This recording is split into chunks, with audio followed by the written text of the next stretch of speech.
Captain David Mitchell had been running cargo between the Outer Rim colonies for 12 years, and in that time, he'd learned to keep his head down and his mouth shut about the uglier side of galactic commerce. But standing in the Nexus Station slave market that day, watching what was happening on the auction block, he couldn't just walk away like he usually did. The smell hit you first in these places, a mix of fear, desperation, and the cheap disinfectant they use to clean the holding cells. David had only come here because his ship needed repairs, and this was the only station within 3 jumps that had the parts he needed. He wasn't looking for trouble, wasn't looking to play hero. He just wanted to get his engine fixed and get back to hauling grain shipments to the frontier worlds. Then he saw her. Princess Kayla of the Zephyrian Empire sat in the corner of the auction platform like she was trying to disappear into the metal walls. David recognized her species immediately. Those distinctive bone ridges along her forehead, the elegant pointed ears, and most telling of all, the bioluminescent markings that covered her arms and neck like living tattoos. Every human kid grew up watching vids of Zephyrian athletes performing impossible feats, jumping between skyscrapers, running up vertical walls, moving so fast they looked like blue and gold blurs. But this Zephyrian wasn't moving at all. Her legs were encased in some kind of medical restraint system, gleaming metal braces that looked more like torture devices and medical equipment. The markings on her skin, which should have been pulsing with the vibrant royal blues and golds of Zephyrian nobility, barely flickered with a dull gray light. It was like watching a star dying in slow motion. The auctioneer, a greasy Corellian with cybernetic voice modulators, was doing his best to drum up interest. Here we have genuine Zephyrian royalty, folks. Princess Kayla, former commander of the 4th Fleet. Sure, she's had some mobility issues, but think of the prestige. Think of the conversation piece. David felt sick listening to it. The crowd of bidders, mostly flesh traders and labor contractors, were barely paying attention. A few made half-hearted bids, but their hearts weren't in it. What was the point of owning a Zephyrian who couldn't do Zephyrian things? It was like buying a sports car with no engine. Do I hear 50 credits? 50 credits for genuine royalty? Come on, people, you're practically stealing at this price. 50 credits. David spent more than that on a decent meal. This princess, who had probably commanded fleets that could glass entire planets, was worth less than a tank of fuel. He studied her face, looking for signs of the broken spirit he'd seen in so many slaves over the years. Instead, he saw something that surprised him. She wasn't crying, wasn't begging, wasn't even looking defeated. She was watching the crowd with those large, opalescent eyes, taking everything like she was filing it all away for future reference. When her gaze met his across the auction floor, he expected to see desperation or plea for help. Instead, he saw curiosity. It was a look he'd seen before, usually on the faces of engineers trying to figure out how something worked. She was studying him the same way he studied star charts or engine schematics, with genuine interest, trying to understand what made him tick. For just a moment, he forgot they were in a slave market and felt like he was having a conversation with someone who found him as fascinating as he found her. The auctioneer's voice cut through his thoughts. 20 credits. Do I hear 20 credits? Going once, going twice. David's hand shot up before his brain could stop it. 25 credits. A ripple of mild surprise went through the crowd.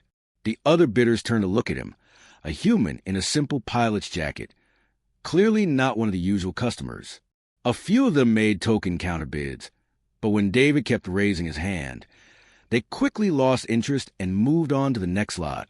Sold to the human gentleman for 38 credits. 38 credits. He'd spent more than that on lunch yesterday. As he made his way toward the payment station, David caught another glimpse of Princess Kayla. She was still watching him with that curious expression, but now there was something else there too. Not hope exactly, but maybe the faintest possibility that this strange human might be different from the others who had bought and sold her like cargo. David had no idea what he was going to do with an alien princess, especially one who couldn't walk. All he knew was that he couldn't let her sit there on that auction block like a piece of broken furniture, being sold to whoever had enough loose credits in their pocket. Sometimes you don't plan to become someone's hero. Sometimes it just happens when you can't stand to watch one more injustice and do nothing about it. Getting Princess Kayla from the auction house to David's ship turned into one of the most uncomfortable 20-minute walks of his entire life. The station's corridors were crowded with traders, smugglers, and tourists, and every single person they passed stared. Not just curious glances, either full-on, jaw-dropping stares at the sight of a human, helping a disabled Zephyrian princess navigate through the crowds. Kayla moved slowly, her metal leg braces making soft, clicking sounds against the deck plates with each careful step. David had offered to help support her weight, but she politely declined with a gentle shake of her head. Even struggling to walk, she maintained perfect posture, her chin held high like she was still commanding star fleets instead of being someone's recent purchase for pocket change. "Your Highness, we can take our time," David said after watching her pause to rest against a support beam. The formal title felt weird coming out of his mouth, but it seemed important to treat her with the respect she clearly wasn't getting from anyone else. "Thank you, Captain Mitchell," she replied in perfect accented standard. Her voice was soft but controlled, like she was carefully measuring every word before letting it out. "I do not wish to delay you unnecessarily." That was pretty much how their entire conversation went during the trip to his ship. Polite questions, formal answers, nothing personal or real. David got it, though. She'd probably been through this routine enough times to know how it worked. New owner buys you. You keep your head down, you don't make waves, and you hope they're not planning anything terrible. The fact that he seemed different probably made her more nervous. Not less. At least with the obvious bad guys, you knew what to expect. What really got to David was watching her try to hide how much pain she was in. Every step looked like it cost her something, but she never complained, never asked to stop, never even let her expression change. She carried herself like she was still walking into royal court meetings instead of being led to some stranger's cargo ship. The dignity she maintained despite everything that had happened to her was honestly kind of amazing. His ship, the Lucky Strike, wasn't much to look at from the outside, but David had spent years modifying the interior to be as comfortable as possible for long hauls. When they finally made aboard, he showed Kayla to the small but clean passenger cabin he'd set up for her. She thanked him formally, asked if there were any specific duties she should perform, and then quietly closed the door. That first week was weird for both of them. Kayla would emerge from her cabin for meals, always perfectly polite, always asking permission before using anything, always trying to be as little trouble as possible. She never complained about the simple food or the cramped quarters. She never asked where they were going or what he planned to do with her. She just existed in his space like a ghost, there but not really there. David, meanwhile, had become completely obsessed with figuring out what was wrong with her. Every spare moment he wasn't piloting the ship or doing maintenance. He was buried in medical databases, xenobiology textbooks, and Zephyrian cultural studies.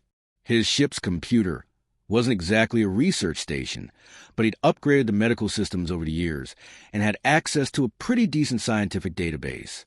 Zephyrian physiology was incredibly complex. Their nervous systems were completely different from humans, more like organic superconductors that could process information and control movement at speeds that would fry a human brain. Their famous athletic abilities came from this unique biology, allowing them to react and move faster than almost any other known species. But something had gone wrong with Kayla's system. The medical reports he could access were mostly in Zephyrian, which his translation software struggled with, but he was starting to piece together a picture. Her condition wasn't genetic. It had developed later in life, which meant it might not be permanent. The funny thing was, Kayla had started watching him work. She'd sit in the common area with a book or datapad, but David could feel her eyes on him when he was hunched over his research. Sometimes he'd catch her looking at his medical displays with an expression he couldn't quite read. Not hope exactly, but maybe curiosity about what the strange human thought he could accomplish that the best Zephyrian doctors couldn't. "Captain," she said one evening, startling him out of a particularly dense research paper about neural pathway regeneration, "may I ask what you're studying?" It was the first real question she'd asked him all week, the first crack in that formal wall she'd built between them. "Your medical records," David said honestly, "trying to understand what happened to you." She was quiet for a long moment, those opalescent eyes studying his face like she was trying to solve a puzzle of her own. Many very skilled physicians have examined my condition, she said carefully. The consensus is that it cannot be improved. David looked up from his data pad and met her gaze directly. Yeah, well, I'm not a physician. I'm just a human who doesn't like giving up on people. Something flickered in her expression then. The faintest hint that maybe, just maybe, she was starting to believe he might actually be trying to help her. David had been staring at medical screens for so long that his eyes felt like sandpaper. 3 weeks of diving through databases, cross-referencing symptoms, and trying to make sense of Zephyrian medical terminology that his translation software kept butchering. His coffee had gone cold hours ago, and he was pretty sure he'd forgotten to eat dinner again. But something was nagging at him. Some piece of the puzzle that didn't fit with what all those fancy Zephyrian doctors had concluded. The breakthrough came at 2 a.m, ship time. David was comparing mineral absorption rates between different species when he stumbled across a research paper from the Human Medical Consortium about neuroconductivity disorders in various alien species. It was dry, technical stuff that would put most people to sleep, but one section made him sit up so fast he nearly knocked over his cold coffee. The paper mentioned a rare neurological condition found in several species that had similar nervous system structures to Zephyrians. The symptoms were almost identical to what Kayla was experiencing: progressive loss of motor control, dimming of bioluminescent markings, and eventual paralysis. But here was the kicker: it wasn't genetic. It wasn't degenerative. It was caused by a deficiency of a specific mineral compound that these species needed for their nervous systems to work properly. David's hands were actually shaking as he pulled up Kayla's medical records again, this time looking for something completely different. Instead of searching for diseases or genetic problems, he was looking for mineral levels, nutritional data, anything that might show what her body was missing. And there it was, buried in a routine blood analysis that some Zephyrian doctor had dismissed as unimportant. Her levels of trilithium, 7, a compound that most species didn't even need, were practically non-existent. David had to run the numbers 3 times to make sure he wasn't seeing things. For a Zephyrian, especially one from a high-gravity royal world, those levels should have been 50 times higher. The really crazy part was what he found next. Human medical technology had been synthesizing trilithium 7 for decades. Not for humans, obviously. We don't need it. But for treating similar conditions in about a dozen other species. It was expensive stuff, sure, but not impossible to get. There were probably medical facilities in the core worlds that had it sitting on their shelves right now. David spent the rest of the night double and triple checking his theory, running calculations, cross-referencing everything he could find. By the time ship's morning came around, he was exhausted but absolutely certain. Kayla's condition wasn't permanent. She could be cured. The hard part was figuring out how to tell her. He found her in the common area, having her usual quiet breakfast, reading something on her data pad. She looked up when he approached, and David realized he must have looked like a complete mess, unshaven, wearing the same clothes from yesterday, probably with that wild look in his eyes that came from too much caffeine and not enough sleep. "Captain Mitchell," she said politely, "you appear tired. I hope my presence has not disrupted your rest." Even now, even after everything, she was worried about being a burden to him. It broke his heart a little. "Kayla," he said, and then stopped. Using her first name felt like crossing some invisible line, but he pressed on. "I need to show you something. It's about your condition." Her expression didn't change, but he saw her grip on her data pad tighten slightly. "Of course, Captain. Though I should mention that I have reviewed my medical files extensively. Perhaps there is nothing new to discover." David pulled up a chair next to her and activated his portable display. Just look at this, okay? And tell me if I'm crazy." He walked her through everything step by step. The research paper about similar conditions in other species. The mineral deficiency he'd found in her blood work. The treatment protocols that had worked for dozens of other patients with the same problem. He explained it all in simple terms, trying not to get too technical, but making sure she understood that this wasn't some wild theory. It was solid, proven medical science. Kayla didn't say a word the entire time. She just stared at the data displays, her opalescent eyes moving back and forth as she absorbed every detail. David watched those beautiful bioluminescent markings on her skin, still dim and gray, and wondered if he was about to give her the greatest gift possible or the cruelest false hope she'd ever experienced. When he finished explaining, the silence stretched out for what felt like hours. Kayla sat perfectly still, her hands folded in her lap, staring at the medical data, like it might disappear as she looked away. Finally, she spoke. Her voice was so quiet that David had to lean forward to hear her. "Are you certain?" 3 simple words, but they carried the weight of years of disappointment, of being told by the greatest medical minds in the galaxy that she would never walk again, never dance, never feel the joy of movement that was central to everything Zephyrians were. The hope in those words was almost painful to hear, like someone who'd been dying of thirst being offered a glass of water, but afraid it might be a mirage. David reached over and gently covered her folded hands with one of his own. "I'm certain," he said. "Kayla, I think I can help you walk again." Getting the trilithium 7 compound was easier than David had expected, but actually administering the treatment was a whole different nightmare. His ship's medical bay wasn't exactly designed for complex neurological therapy, and he definitely wasn't a trained doctor. What he was a human who'd read every medical paper, treatment protocol, and case study he could get his hands on. Sometimes stubborn determination could substitute for years of medical school. The first injection was terrifying for both of them. David had spent 3 days triple-checking the dosage calculations, running simulations on his computer, and basically convincing himself he wasn't about to accidentally poison the only alien princess he'd ever met. Kayla sat perfectly still on the medical table, watching him prepare the synthetic compound with those large, expressive eyes. "Captain," she said quietly as he approached with the injector, "if this does not work, I want you to know that your effort alone has meant more to me than you could possibly understand." David's hands were shaking slightly as he positioned the injector against her neck, right where her bioluminescent markings were dimmest. "It's going to work, Kayla. I promise you that."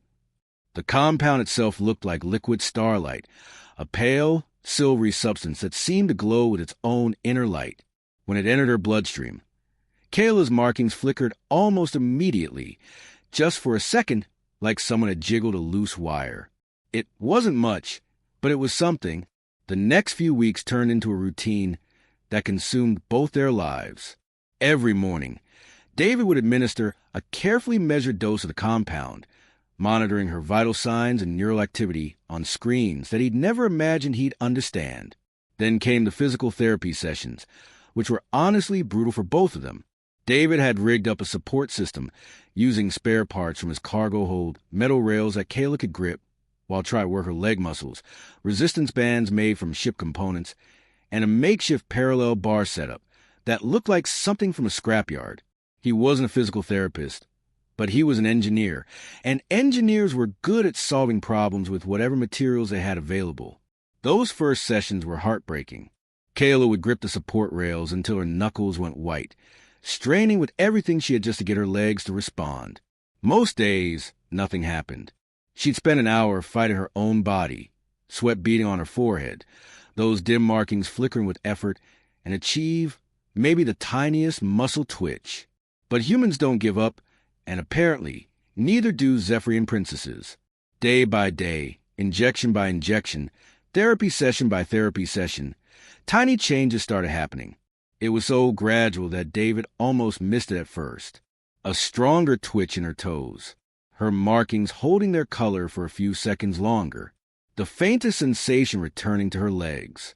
The breakthrough came on a Thursday, 6 weeks into treatment. It had been a particularly frustrating session. Kayla had been working on standing exercises for over an hour with minimal progress. David was spotting her as usual, ready to catch her as she fell, when something changed in her expression. "David," she said, and her voice was different somehow, filled with wonder and disbelief. "I can feel the floor under my feet." Before he could respond, she did something that made his heart stop. She let go of the support rails, just released her grip, and stood there, wobbling like a newborn colt but completely unsupported. Her legs were trembling from the effort, but they were holding her weight. And then her markings exploded with color. David had seen Zephyrian bioluminescence before, but never like this. The dim gray patterns that had covered her skin for months suddenly blazed with brilliant royal blue and gold, pulsing with rhythms that seemed to match her heartbeat.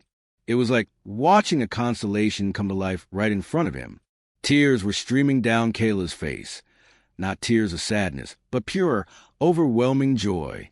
"David," she whispered, "I can feel everything. My legs, my feet, the connection between my mind and my body. It's all coming back."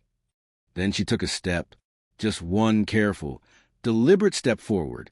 Then another, and another. Within minutes, she was moving across the small medical bay with increasing confidence. Her movements were still careful, still testing, but there was something unmistakably graceful about them. Even after months of paralysis, even still recovering, she moved like royalty. But it was more than that. As her confidence grew, David started seeing glimpses of what made Zephyrians legendary. The fluid way she shifted her weight, the perfect balance, the economical, efficient movements that wasted no energy. It was like watching a master artist pick up a brush after years away from their craft. "This is impossible," she kept saying, laughing and crying at the same time. The doctors said this was impossible. David just stood there watching her, feeling proud and amazed and humbled all at once. This was why humans didn't give up on people. This moment, right here, when someone who'd been written off by everyone else got their life back. This was worth every sleepless night, every hour of research, every moment of doubt. Sometimes the best thing about being human wasn't our technology or our stubbornness. Sometimes it was simply refusing to accept that anyone was beyond help. By the time David's ship, the Lucky Strike, approached the bustling trade routes of the inner colonies, something incredible had happened aboard that nobody could have predicted. Princess Kayla hadn't just recovered her ability to walk. She'd become something extraordinary, even by Zephyrian standards. The transformation had been gradual but undeniable. With proper nutrition, the synthetic trilithium-7 treatments, and David's improvised physical therapy routines, Kayla's body had not only healed, but actually surpassed what she'd been capable of before her condition developed. Those bioluminescent markings that had once barely flickered with dull gray light now pulsed with colors so vibrant they could light up an entire room. Her movements had evolved from the careful, testing steps of early recovery to something that was honestly breathtaking to watch. David had seen plenty of Zephyrian athletes in action vids over the years, but watching Kayla move around his ship was like seeing the difference between a good musician and a virtuoso. She could cross the entire length of the cargo bay in 3 fluid leaps that barely made a sound when she landed. Her reaction times had become so fast that she could catch tools David dropped before he even realized he'd lost his grip on them. But the real change wasn't physical. It was in her confidence, her joy, her whole outlook on what was possible. The formal, careful princess who had barely spoken during those first weeks had been replaced by someone who laughed freely, asked countless questions about human technology and culture, and had developed a genuine friendship with a scruffy cargo pilot who'd bought her for pocket change. As they approached the inner colonies, David started mentally preparing himself for the inevitable goodbye. Kayla was royalty, after all. She had a throne to reclaim, an empire to govern, and a people who probably thought she was dead. Any day now. She'd asked him to contact the Zephyrian embassy, and that would be the end of their unlikely partnership. So he was completely blindsided when she brought up the subject first, but not in the way he'd expected. "David," she said one evening as they sat in the ship's common area sharing dinner, "I've been thinking about what happens when we reach civilized space." Here it comes, David thought. The thank you, the goodbye, the return to her real life.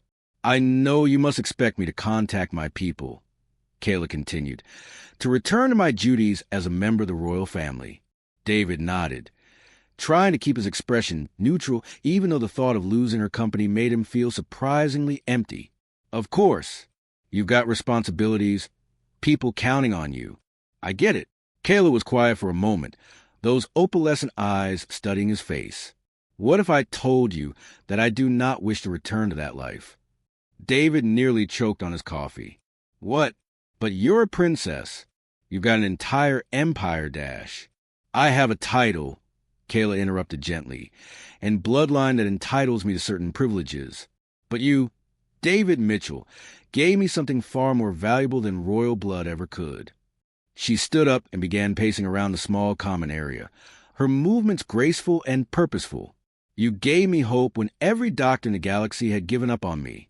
You refused to accept that my condition was permanent when beings far more educated and experienced than you had declared incurable. You saw a puzzle where others saw only a lost cause. David felt his cheeks getting warm. Kayla, I just did what anyone would do, Dash. No, she said firmly, stopping her pacing to look directly at him.